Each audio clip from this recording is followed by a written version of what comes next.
আমি আমার লেখা ছোট গল্প বড় মা পর্ব ১ পড়ছি। আশা রাখছি ভালো লাগবে। বড় মা একটু ফু দিয়ে দেন মেয়েটির মাথায়। কয়দিন থেকে পেট ব্যথায় অতিষ্ঠ হয়ে আছে মেয়েটি, বলল রতন মিয়া। বড় মা মুখের পান ফেলে কুলি করল, তারপর মেয়েটির মাথায় হাত দিয়ে ফু দিয়ে দিল। বলল, এখন ওকে বাড়ি নিয়ে যাও।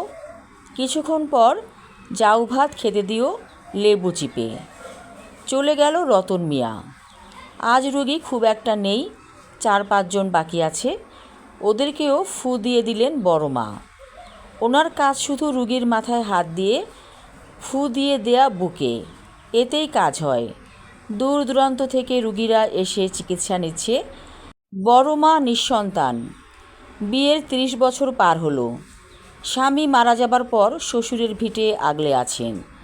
শ্বশুর মৃত্যুশয্যায় বলেছিল, আমার ছেলেকে ছেড়ে যেও না তুমি, তোমাকে আমি সব দিয়ে গেলাম। একে একে শ্বশুরের ছেলে দুটি গত হয়েছে। বংশধর বলতে দেবরের ছেলে ধলা বেঁচে আছে।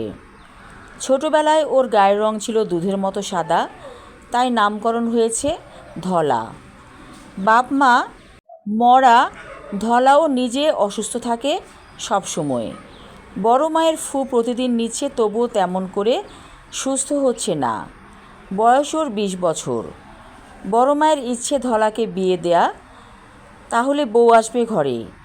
কিন্তু অসুস্থ ধলাকে যেই দেখে সেই চলে যায়। সেদিন পুকুরঘাটে সন্ধ্যাবেলা বড় মা গিয়েছিল। এই ঘাটলা খুব পছন্দ তার। হঠাৎ দেখা মেয়েটির সাথে, পরনে ওর ছেঁড়া পোশাক। বড় মায়ের মেয়েটিকে দেখে ভালো লেগেছিল। বলল, তোমার বাড়ি কোথায়? আগে তো দেখিনি। মেয়েটি বলল, এই গ্রামে ভিক্ষা করতে এসেছি। আমার এই ঘাটলা ভালো লেগেছে, তাই দেখতে এলাম।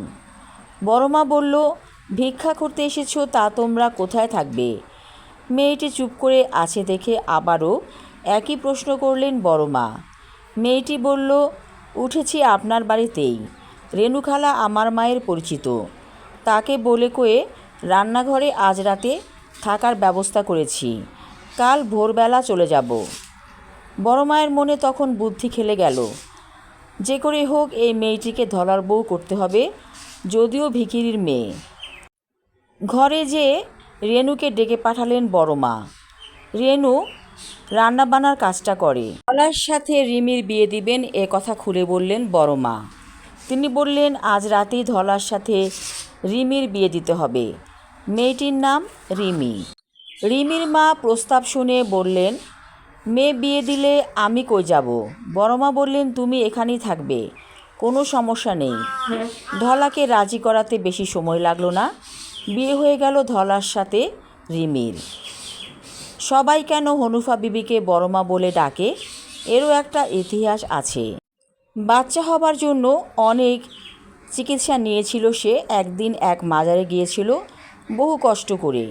খুব ক্লান্তি লাগছিল শরীর, তাই মাজারের কোণার এক ঘরে, যেখানে মহিলারা বিশ্রাম নিচ্ছিল, সেখানে ঘুমিয়ে পড়েছিল। তখন স্বপ্ন দেখেছিল, বাবা যেন বলছেন, তুই মানুষকে ফু দিবি, এতে রোগী ভালো হবে। ধলাকে নিজের ছেলে মনে করে ওর দেখাশোনা করবি। হঠাৎ ঘুম ভেঙে গিয়েছিল হনুফা বিবির। স্বপ্নে দেখা সেই বাবাই তখন মাজারের পীর সাহেব। ওনাকে স্বপ্নের কথা বলতেই মুচকি হেসে বলেছিলেন তিনি, এখন থেকে তুই সবার বড় মা। সন্তানের দরকার নেই, মানুষের সেবা করবি শুধু। সেই থেকে হনুফা বিবি হয়ে গেল সবার বড় মা। এর কিছুদিন পরই মারা গিয়েছিল ওর স্বামী। আমি আমার লেখা ছোট গল্প বড় মা পর্ব ১ পড়লাম। পরবর্তী অংশ থাকবে আগামী পর্বে। ধন্যবাদ।